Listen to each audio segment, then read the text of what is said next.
Hello, welcome to the academic panel of the 8th Women Directors in Turkey Virtual Conference. My name is Itır Akdoğan. I'm the Research Director of Turkish Economic and Social Studies Foundation, and I will moderate this panel.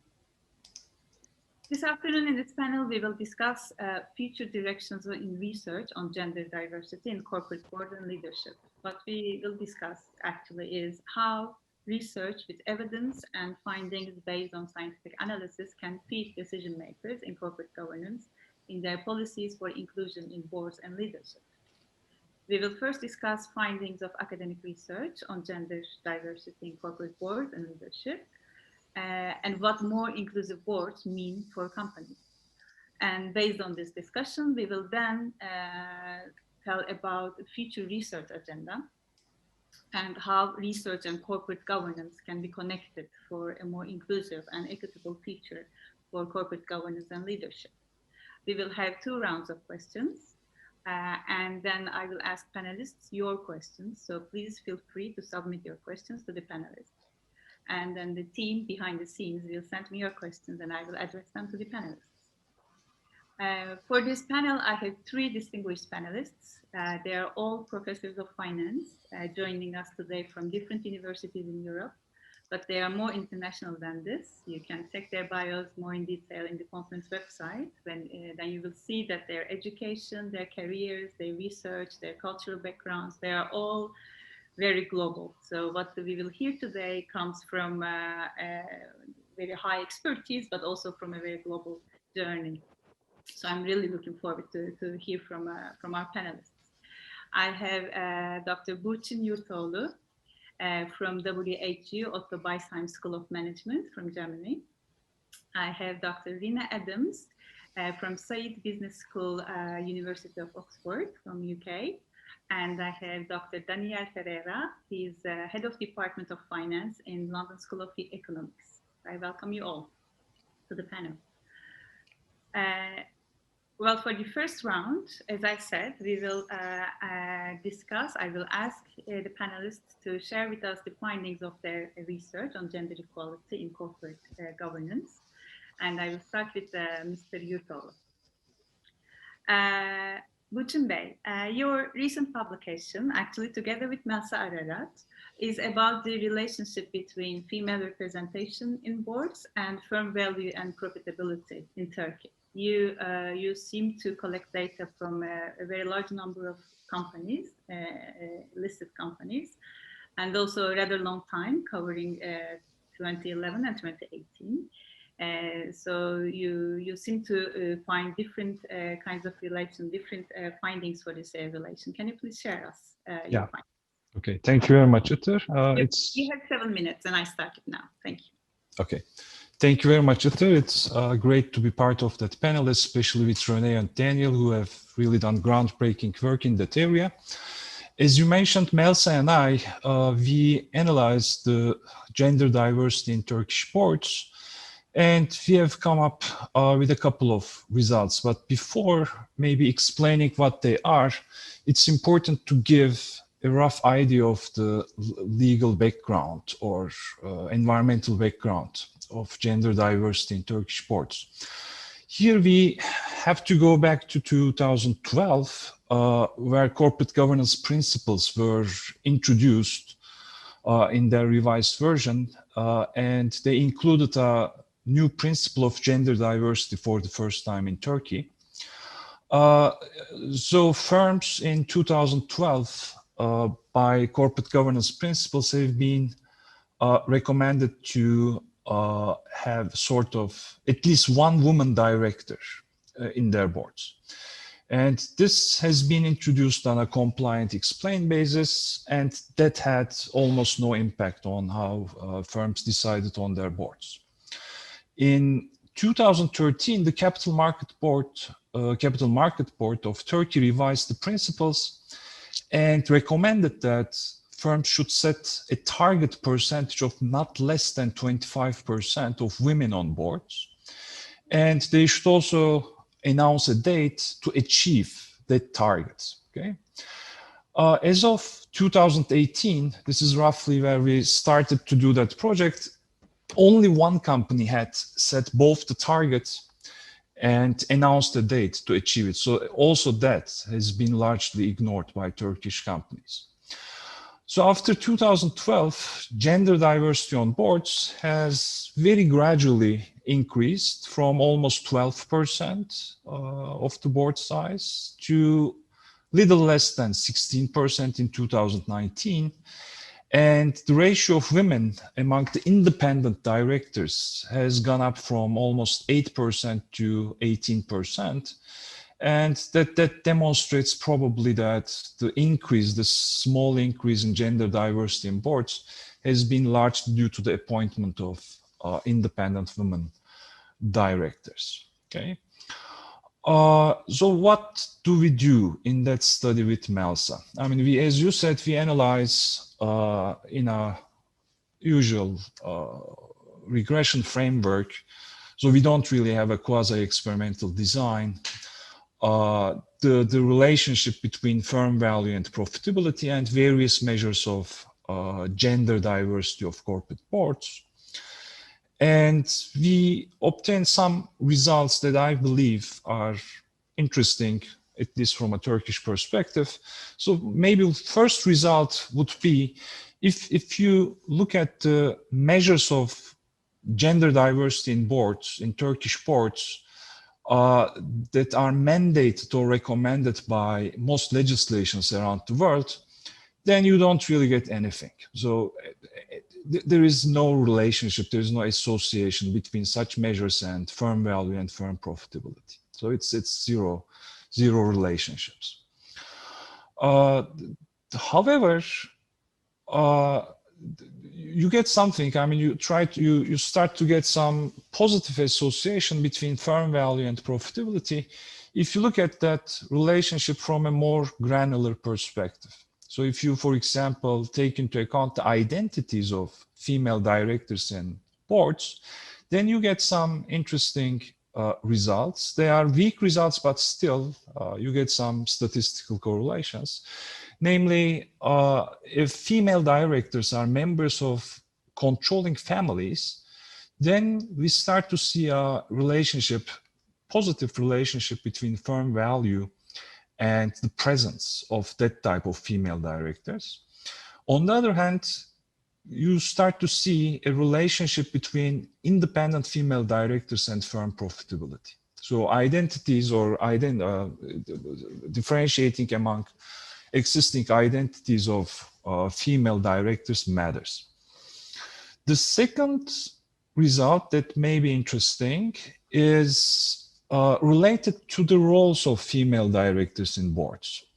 So if you look at the involvement of female directors in corporate boards via their committee memberships, via, for example, audit committee membership, corporate governance committee membership,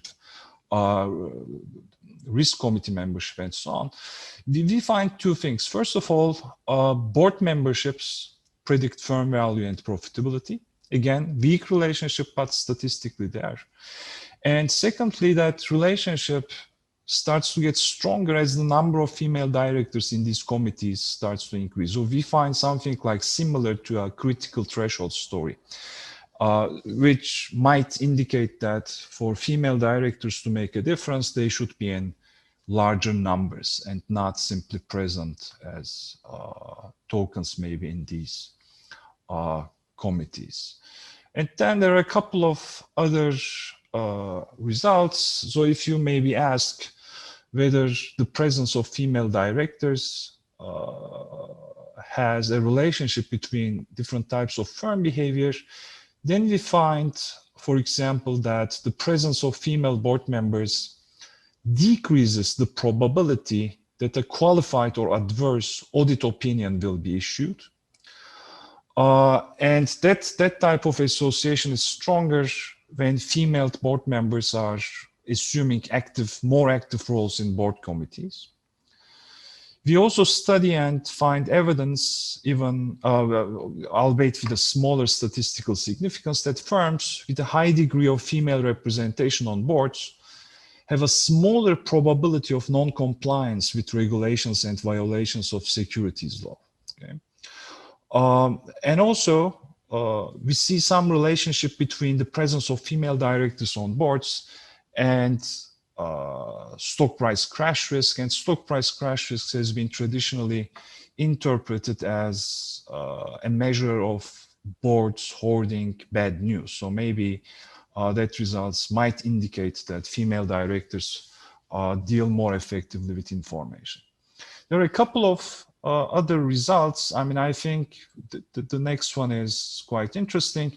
All these tests can be run by contrasting and comparing female directors or the respective category of female directors with the same category of male directors. So if you run such comparisons, so if you directly compare male versus female directors, you find little difference in terms of male versus female directors. You find a little, but generally speaking, male versus female does not really matter. It's the identities and roles that are played rather than the associated genders. This is a weak result, but the only statistically significant results indicate in this direction. And maybe one final result is that whether female directors matter more for some types of firms and less for other types of firms. I mean, if you go through such an analysis, then you find that female representation matters more in firms where inside ownership is much higher, and also in firms where board independence is higher than other firms.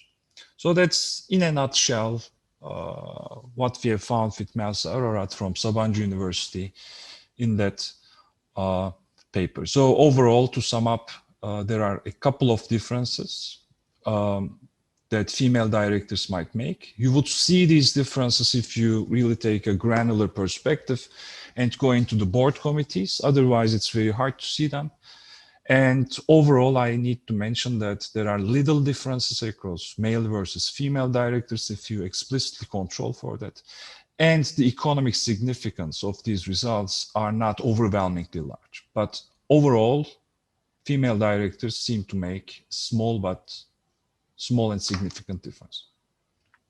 So that's from my side. Thank you. Thank you very much. Thank you very much, Burçin. Talking about differences, we have next an interesting research from Renee Adams about the differences of differences, actually. Renee, you studied with Patricia Funk how gender differences in boardroom differ from gender differences in society, like the differences that we know more generally in society that they reflect on the boards. Can you please tell us more about this research and how these differences of difference make any impact for companies? Yes, thanks very much for inviting me. I have some slides. Will they be posted or do I post them myself? I think you sent them already to the conference team. They should be able to share. I cannot see the screen myself now, but oh, okay. Will they be? I'm sure they share the team. Oh, okay. So they'll. So we can't see the slides. Is that right? No, I can't. But if we couldn't, I would have received a message from the team. I didn't, so we should be safe. Okay, so I'll just talk as if I can see them. Is that right? Yeah. Okay. Yeah. Will it be okay for you? Yeah, that'll be fine. Oh, okay. So I just put them up. Sorry about that. I thought we'd be able to see them, but yeah, thanks very much for inviting me. So basically, with Danielle, we did some research which relates to what Burçin was talking about, where we showed that the relationship between board diversity and firm performance is very nuanced. So it's not always positive. Sometimes the magnitudes are small, and actually, you can even get negative relationships. And so one question that Patricia and I set out to look at when we studied Swedish directors was whether one could potentially explain some non-results with the fact that once women reach the boardroom, they're the same as men. And so the question we were really interested in is there really a case for gender diversity once you reach a certain level of leadership? And so what we did is, the first thing that we did is we compared Swedish directors to the Swedish population. And what we compared the directors on were something that's called the Schwartz Human Values Survey. And so Shalom Schwartz has a system, he's a psychologist, he has a system of human values.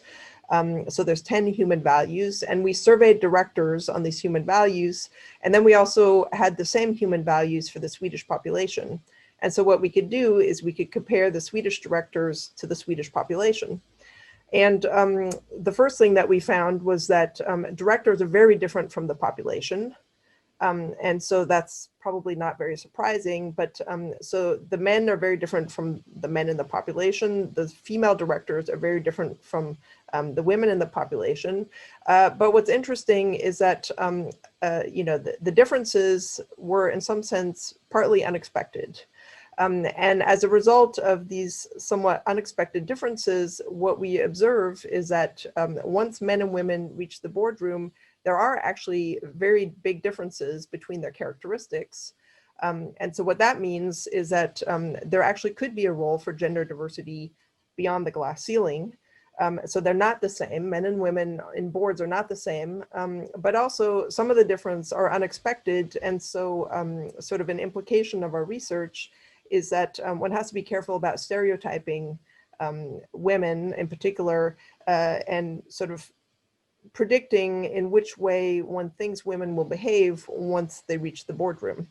And in particular, one can't infer from the population what women in leadership might be like.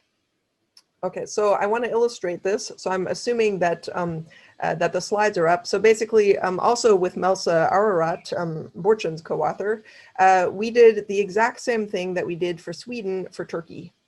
So we surveyed Turkish directors, and we also had these measures of human values. And what I have on the slides, so the first slide shows differences between, in the values, in these 10 human values and 2 other measures, between men and women. And the way the graph, so it's a bar chart, the way the graph is plotted is that if the bar is to the right of 0, that means men emphasize this value more than women. And if the bar is to the left of 0, that means women emphasize this value more than men. Okay, so I don't have much time, so I'll sort of just walk you quickly through the results. Basically what we find is, and now remember, we're talking about Turkish board members, right? So male directors in Turkey are more achievement-oriented than female directors. Female directors are more benevolent than the male directors. The men are more conformist than the women. The men are more power-oriented than the women. The men are more security-oriented than the women. The women are more self-directed. They're more stimulation-oriented. The men are more tradition-oriented. The women are more universalist. And then I have 2 other measures. The men are more risk-averse than the women. Let me say that again. The men are more risk-averse than the women. And the men also care relatively more about shareholders than stakeholders. Okay, so and so basically, if you see the bar chart, what you see is a lot of the bars basically deviate from 0. So what does this mean? It means men and women are different in the boardroom. Okay, and this is really important because it means that yes, diversity can matter. Right, so there is a case to be made that we need women in the board because they do bring different perspectives. And in this case, what we're measuring is they have different values than men, okay? And having different values may be important. Now, I'd like to emphasize again, now, well, I guess there's a couple of interesting things. So first, men and women are different, but also women are not as expected necessarily. So there are 2 things that may stand out here. So first, remember I repeated the risk aversion point. So the men are more risk averse than the women. The standard story is always that the women are more risk averse than the men. And so what this finding suggests is that the women who make it into the board or onto boards are very different from women in the population. They had to overcome many risks to get there, to get to the boardroom. And so when we think about how diversity may matter, it's maybe not the way people expect. Okay. And I guess I don't have much time, but I just want to say a final point. If you go to the next slide, please. So I'm assuming that the next slide is up. What I plotted there is the difference. So now I'm looking at the difference in the conformity value between independent directors, or actually it's dependent directors who are executives and independent directors. So that's the blue bar. And also the difference between men and women. And so what you see on the chart is that dependent directors, so these are the executives who work for firms, are more conformist than independent directors. So this is exactly what governance theory predicts. So independent directors, their role is to break up the conformity, to stop the rubber stamping, right? That's exactly why we appoint them. So they're not supposed to be conformist. And so the fact that the blue bar is to the right of 0 means that, yes, the independent directors are less conformist than the executives. But now you look at the red bar and you see that the red bar, which is the difference between men and women, is much bigger than the difference between dependent directors and independent directors. So what does that mean? Men are significantly more conformist than women. So if you really want to shake things up in the boardroom, what these results suggest is maybe you should appoint a woman instead of just appointing an independent director. Okay, so I'll leave it at that and we can get back to the results maybe later. Okay, okay, thank you very much, Renee. This is really very interesting finding. Thank you so much. And now over to Danielle. Danielle, you had a team of women researchers. You co-published actually quite recently, last month, with Edith Ginglinger, Marie-Aude Laguna, and Yasmin Scully. And then you studied the gender quotas, actually, how gender quotas and hiring practices interact. So can you please share your rather inspiring evidence from your research? Sure, thank you. And of course, so our paper is about gender quotas on boards. And let me start by saying that there are already many papers looking at the effect of quotas on firm performance, which is obviously an interesting question to look at. But I would also argue that it doesn't address some other questions which I find very interesting and important, and specifically how the quotas change the way in which firms recruit directors, right? So it works roughly like this. So quotas will disrupt the normal functioning of the market for corporate directors, because it will force firms to select, directors based on gender. Now, and by doing that, the quotas may affect the composition of the board beyond gender. And it's great that I'm presenting this after Renee's presentation, because that's exactly what I'm talking about. Once you force firms to consider and hire more women, other aspects of the board are going to change as well. The composition of the board is going to look different beyond just the gender attribute. And this could be good. This could be a good thing. It could be a bad thing. It could be neutral. It depends on the situation. And that's also something we want to investigate in this paper. Now, generally, I would say there are two possibilities. First, you have the argument of those who oppose quotas. They would say, well, if you select directors purely on gender, this could lead to the selection of women that don't have the required experience, qualifications, and independence, right? So I would say that this is the main argument of those who don't support quotas. But on the other hand, on the other side of the debate, you have those who believe that the market for corporate directors is not fully efficient, is not a meritocracy. You have the old boys network and all that. So what the quota can do is to force companies to review the way that they recruit directors, review their practices, and expand the pool of female and male candidates as a consequence of that. So what do I have in mind to be more specific? So if you're recruiting people mostly through a network, mostly through the network of people you know, and if your network doesn't have enough women, then the quota will force you to look outside your network. And to do that, you may have to use a different method for recruiting directors altogether, such as, for example, hiring a search firm or a headhunter, okay? So, and consequently, you end up not only hiring more women, but different people, okay? So this is what we investigate in our paper. So we consider the introduction of a board gender quota in France in 2011. And let me say first that France is a good case to analyze, especially because in France, the business elite is very easy to identify. These are the graduates from the elite schools, which are the grande école in France. So these graduates are disproportionately represented on corporate boards, and this is something we can measure, so this is not just a conjecture. And they are also disproportionately male, which is also something we can measure. Why is that? Well, many of these are engineering schools, and some of which didn't even accept women until the 70s. So it's not surprising. Things are getting better now, but still history is a main determinant here. So what we find is that, the first thing we find is that after the quota, the first thing that companies do is to try to retain the women they have. Okay, so the tenure of women on boards increased by more than 50%. And tenure here is just the average time that they stay on the board. So this suggests that boards are just holding on to the women that they already have.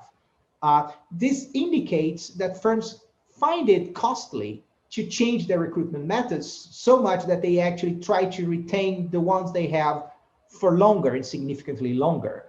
And this is particularly true for those firms who are more reliant on networks in which women are underrepresented.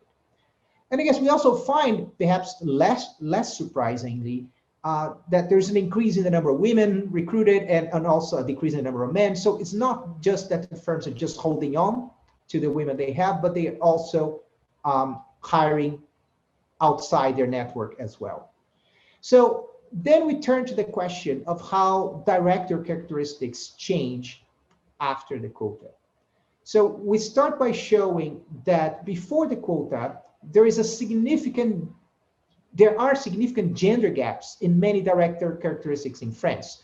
So before the quota, female directors are younger, less independent, less experienced, and less likely to have studied in an elite school than male directors, right?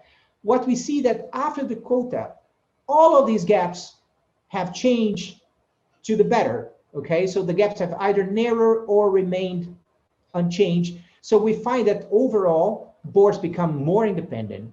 We have that female directors after the quota are more independent, more experienced, and more internationally diverse than those hired before the quota. And most of the other gaps, qualification, expertise, age, have been narrowed or remained unchanged. So overall, what we see is that the quota serves as a push towards closing the gender gaps in those director characteristics. So to conclude, our evidence presents a paradox. Firms find it difficult to hire women after quota, as evidenced by the fact that they try to hold on to those that they want, even though the female directors that they do hire after the quota don't seem any worse than the ones that they hired before. If anything, they seem better, okay? So what is a possible explanation for this? So one possible explanation for this puzzle is that the introduction of the quota forces firms to abandon those recruiting practices that tended to under-recruit qualified women. So now they can tap into a deeper talent pool. So I just want to say, so that's essentially what our paper showed. So I just want to say, so why does it matter? Why do we care about this? Well, these changes in hiring practices may have trickle-down effects that will percolate through the whole economy, which have like significant implications for the labor market for business professionals. And this could have positive externalities, such as forcing these firms to consider a larger pool, which will lead to very positive consequences for the career prospects of women in business. So thank you. Thank you very much, Daniel. So I thank you all very much. These are really very inspiring and encouraging findings, actually. Like depending on their identities, women finding says that have an impact on firm value and profitability, what Burçin said. And then Renee actually gives this really interesting findings that women and men might be different, but not the way we know in the street, but they are differently in boards, and whatever position, please hire women because they will bring more interesting impact on the companies based on different criteria. And then Daniel says that the quotas actually help more qualified women to be included in this talent pool to be picked from the boards. And it looks like women in boards make a difference in different ways. So this is actually the context, the findings that we had today. And based on this, now in the second round, I'd like to ask you questions about the future research directions and how this can be connected to decision makers for the corporate governance. So I will start again with Burçin Bey, and I will ask, what do you think the corporate decision makers need to learn next from researchers, and what do you yourself plan researching on next? Okay, thank you. I mean, it's a tough question, but I'm going to simplify what I think. I mean, we have to, I think, combine the new findings coming from research on gender diversity with findings coming from broader governance. For example, in related research or from related research, we know that across at least emerging markets, what matters in corporate governance is a combination of board independence and better disclosure. I mean, other firm level characteristics hardly matter. And in the gender context, one can combine these findings into a sort of quota or recommendation with respect to increasing the number or the number of female directors or the presence of female directors in combination with board independence. So for a Turkish context, probably recommending or mandating a higher degree of board independence hand in hand with a higher degree of gender diversity would make sense in Turkey. What I'm going to do next in terms of this research, I mean, what I think is or might be interesting in a Turkish context is to understand what drives the presence of female directors in Turkish boards. There is very little evidence on what drives firm governance in general. In specific for Turkey, but also there is almost no evidence that might explain the presence of female directors in Turkey. Intuitively speaking, I would expect that shocks to governance, also shocks to gender diversity in corporate boards would come in waves. So you would see something like a increase within a couple of years and nothing happens afterwards. This is what I would expect, and this is what I'm planning to analyze next. So interaction of firm governance with measures of gender diversity in Turkey.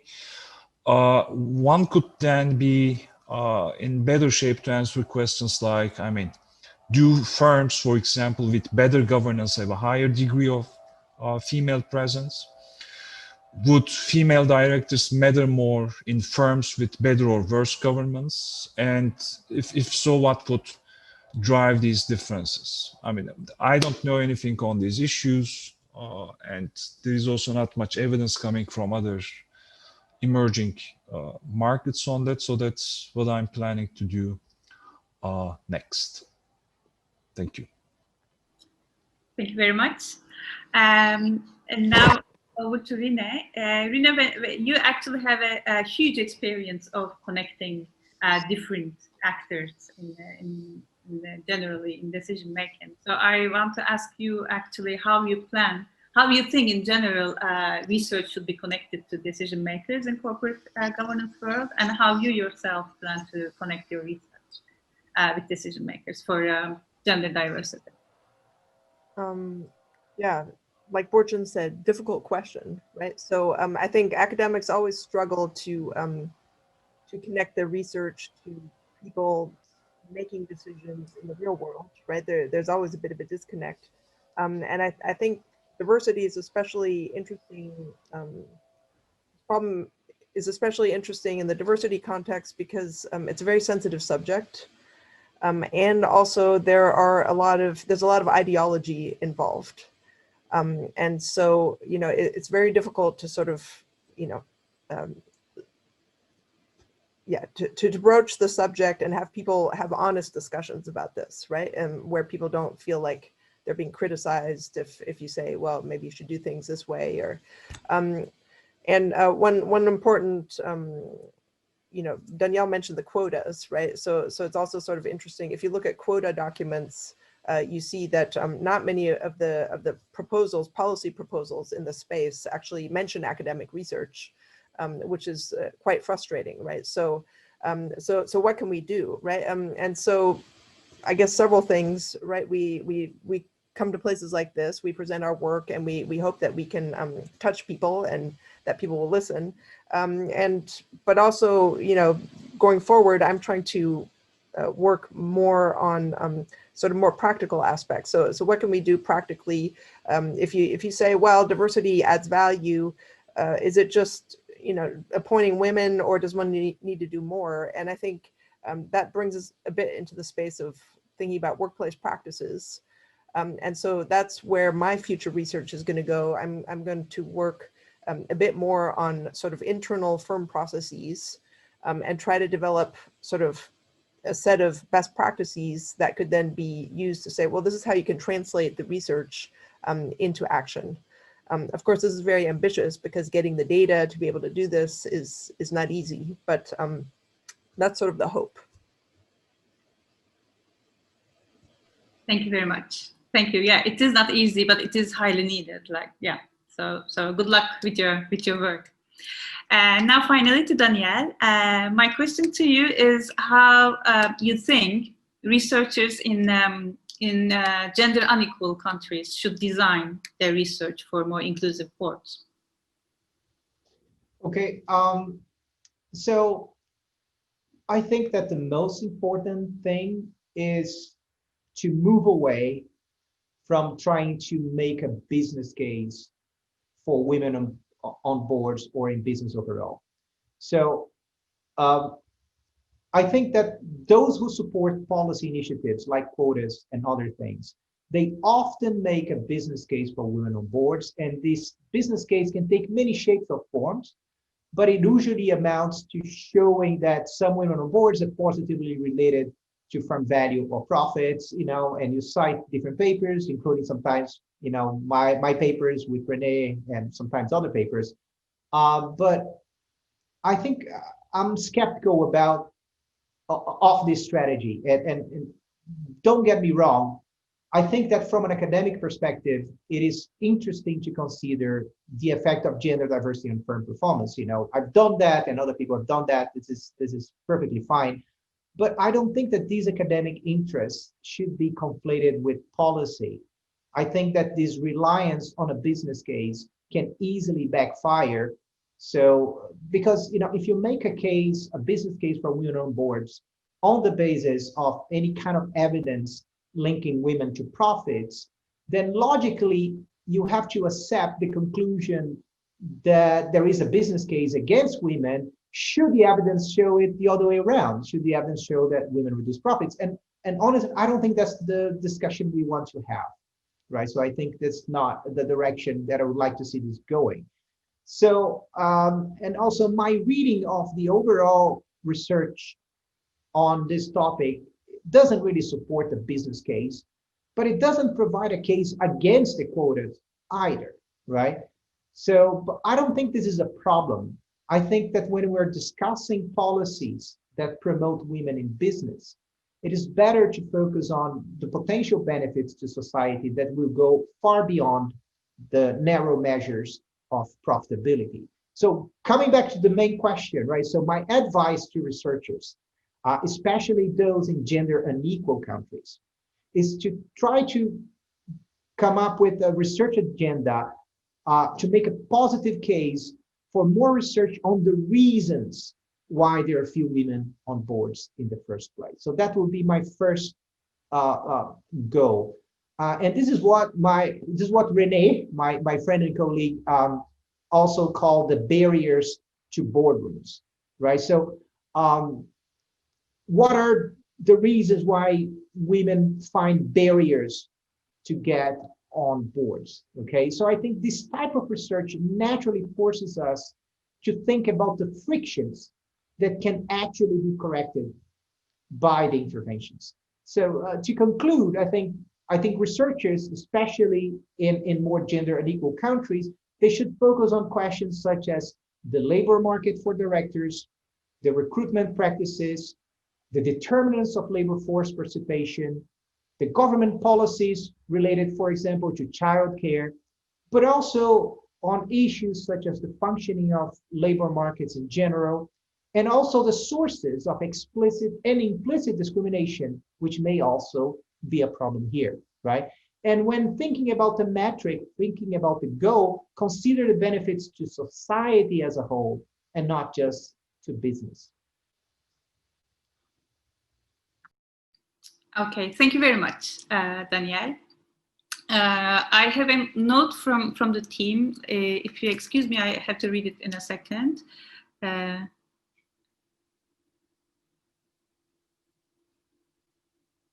Okay. Okay, sorry, I had to read from the team. So I understand that it is important to connect policy and research, but in a meaningful way. And it is not easy task for academics to do, but we all agree that it has to be connected. But as Daniel says, like especially for countries where there is this lack of equality, so they have to focus more on the reasons why rather than on the profit of business. And Burçin said that next he would like to research on things where he will also learn himself, and it will be the relationship between firm governance and gender diversity policies. My questions are over, so I thank you very much, all three of you. I will go to my email to see if there are more questions than I received already on the chat box. If not, yeah, I have an email. Yeah, actually, Dr. Yurtoğlu has a question. When he said that, Burçin Bey, when you said that women members of the board as themselves does not make any difference unless we check the identities that they have. So you said that it's more a question of identity than gender itself. And then someone, an attendee asks you to give an example to elaborate this. Sure. Yeah. So, I mean, the first thing that I said was, I mean, the gender diversity measures, which are broad measures. I mean, it is these measures that don't matter. So if you just, for example, look at which fraction of directors are female and try to relate that to different outcome measures, then you will not get much. This is what we have found. If identities refer to who the directors are, and I mean, there are multiple, of course, dimensions of that question. We differentiate between members of the founding or owner family. So it matters whether the female director is a member of the is a controlling shareholder or not. Okay. It matters whether the female director is an independent director or not. Okay. And then the second dimension was whether the directors were taking active roles in board governance by being members of the various board committees. Most importantly, I mean, in Turkey, that would be the audit committee, and to a lesser extent, maybe corporate governance and risk committees. And it is these differences at that level of granularity that we analyze that question. So with respect to identities, I think the most important thing is whether you are independent versus you are part of a controlling family. And if I may add another sentence, I think this, at that point, the question becomes complicated. Because assume that for whatever reason, you pursue a policy of increasing the presence of female directors in Turkish corporate boards. Basically, Turkish firms will have two ways to get there. One is you can appoint someone from your family. I mean, if you have a daughter, if you are a member of the controlling family, if you have a couple of daughters, you are going to appoint them. That's going to work because there's nothing in the regulations that prohibits that. And there is also intrinsically nothing wrong about that. On the other hand, you can go and try to find an independent female director. In terms of what we know about controlling shareholders and board independence and so on around the world, these are going to be extremely different things. So you cannot really say that this is going to be equivalent to each other. Okay, that's why I said if you want to design boards from a policy perspective, maybe you should think about board independence and gender diversity together. I mean, it's not really important to focus on one of them. So these two have to be designed simultaneously. Okay, thank you very much. Thanks. Let me check once more if we have a last minute question. Looks like no. But that is the end of the audience questions. If you have last words to add, you can do it now. Otherwise, I will thank you all. Okay, so thank you very much for sharing your work. Danielle, did you want to say something? I was just going to say thank you. Okay. I thank you all very much. It was really interesting to hear your findings and how you will continue this journey for a more inclusive and equitable future. So thank you very much. Thank you very much. Thank you very much, Itır. Thanks. We would like to thank all our panelists for sharing their valuable opinions and experiences. We have come to the end of our conference. We thank you for your participation and wish you healthy days.